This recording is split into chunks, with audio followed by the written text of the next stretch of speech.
All right, everybody, this one is from section 2.4 and it's number 9.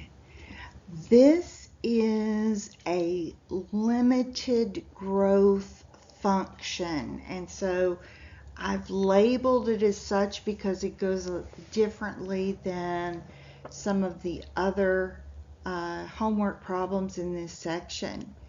So basically we have a pharmaceutical firms invest in significant money in testing any new medication.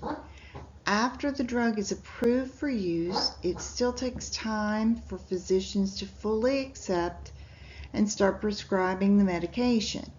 The acceptance by physicians approaches, and I've highlighted this, a limiting value of 100% or 1.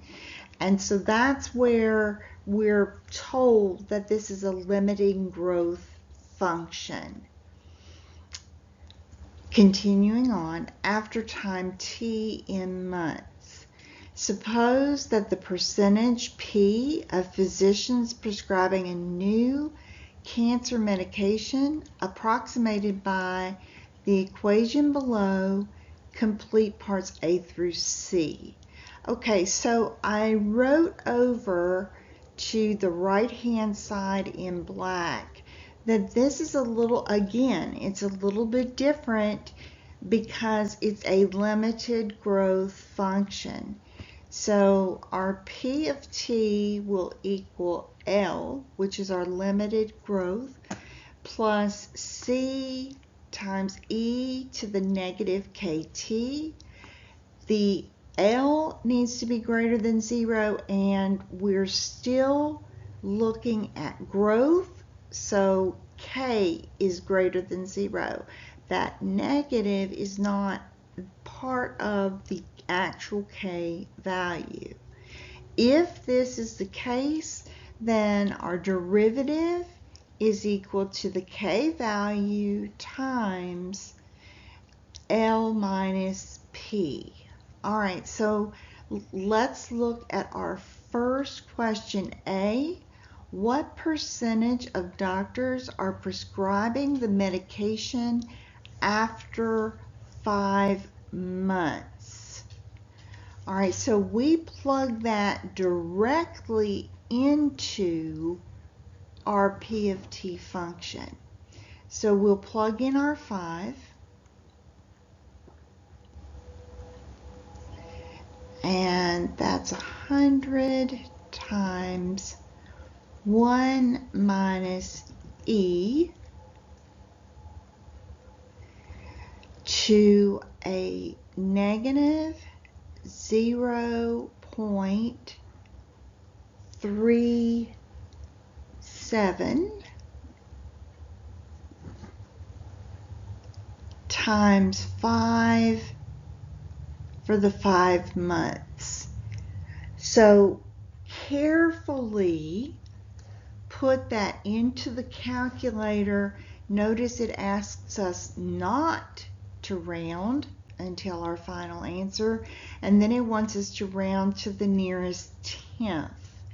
And so when we put that in and work it out, we get 84.27, but again we're rounding to the nearest tenth, so our answer is 84.3%.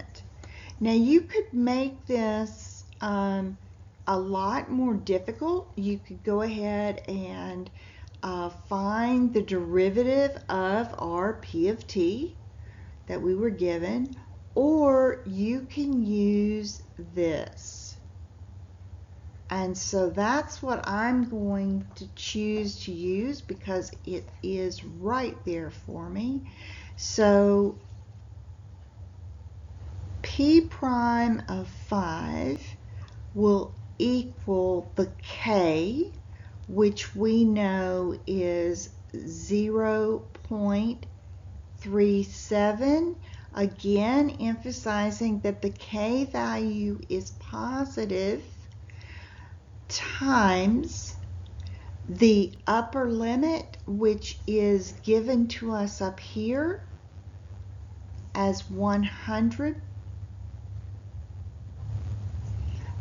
minus our answer in A, which was 84.3. Again, they don't want us to round until the final answer, and they do want us to round it to the nearest tenth. So when I put that into the calculator, I got 5.817, and rounding that to the nearest tenth gives me 5.8. For part C, it wants us to choose the correct interpretation below of what we just found in B.